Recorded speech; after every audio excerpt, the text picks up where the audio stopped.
ये वीडियो उन लोगों के लिए है जो ये समझ रहे हैं कि नया कानून जो किसानों के लिए बनाया गया है उसका नुकसान सिर्फ किसान को होगा। जी नहीं, आप गलत हैं। अब मैं आपको समझा दूं, शायद आपको समझ में आ जाएगा। केवल एक सेक्शन बताता हूँ जिससे आपको पूरी कहानी समझ आ जाएगी। जो कॉन्ट्रैक्ट फार्मिंग है, उस कॉन्ट्रैक्ट फार्मिंग की धारा 3, उसमें जो एग्रीमेंट होगा किसान और व्यापारी के बीच में, मैं उसके बारे में बताता हूँ। आप समझ जाएंगे, उसके बाद कुछ बताने की जरूरत नहीं पड़ेगी। उस धारा 3 में लिखा है कि किसान और व्यापारी के बीच में एग्रीमेंट होगा। उसमें ये लिखा जाएगा, नंबर 1, किसान को अपनी जमीन पर कौन सी फसल उगानी होगी।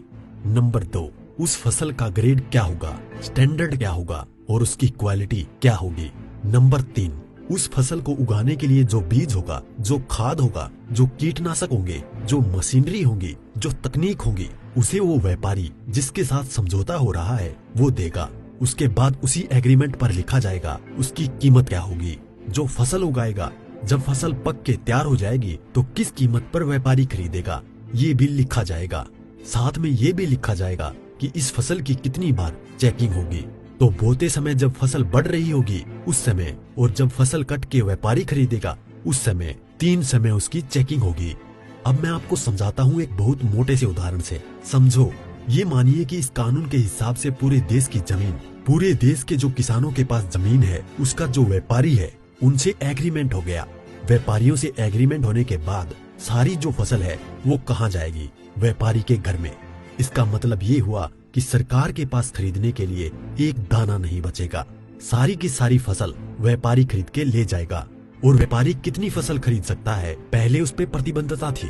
अब आवश्यक पशु अधिनियम से वो बैरिकेड हटा दिए गए हैं। यानी कि जो एक लगा रखा था बैरियर कि इससे ज्यादा नहीं खरीद सकते, लिमिट लगा रखी थी, लिमिट को खत्म कर दी। इसका मतलब व्यापारी जितनी चाहे फसल खरीद के अपने गोदाम में रख सकता है।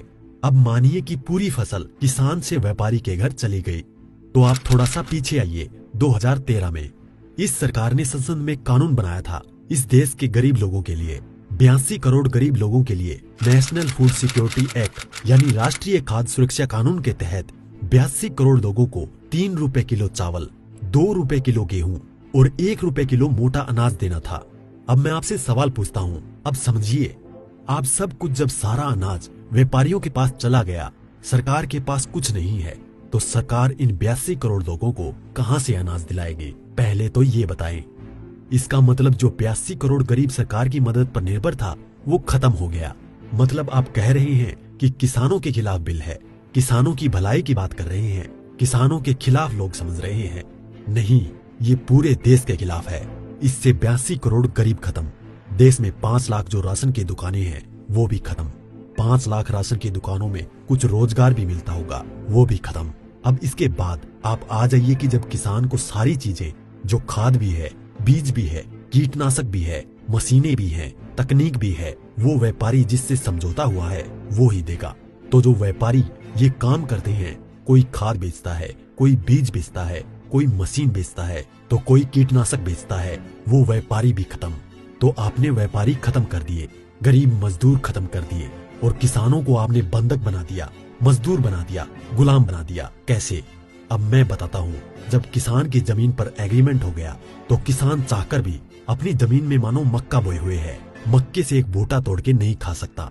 आज की तारीख में तो खेत में जाओ और एक नहीं 10, 20, 50 जितने बूटे तोड़ के खाने हैं खाओ, खूब सेक के रिश्तेदारों को भी ले जाओ। साथ में गन्ना अगर बो रखा है, एक गन्ना नहीं खा सकता। क्यों? क्योंकि व्यापारी से समझौता है। अगर एक गन्ना टूट लिया तो फिर उसके बाद व्यापारी से लड़ते रहो, आप एसडीएम के यहाँ, एडीएम के यहाँ। मतलब ये है कि अपनी ही जमीन पर किसान अपने लिए, अपने बच्चों के लिए अगर मन करता है, जो फसल किसानों ने उगाई है, किसानों की मेहनत है, उसमें से एक दाना नहीं ले सकता। ऐसे कानून का क्या करेगा किसान?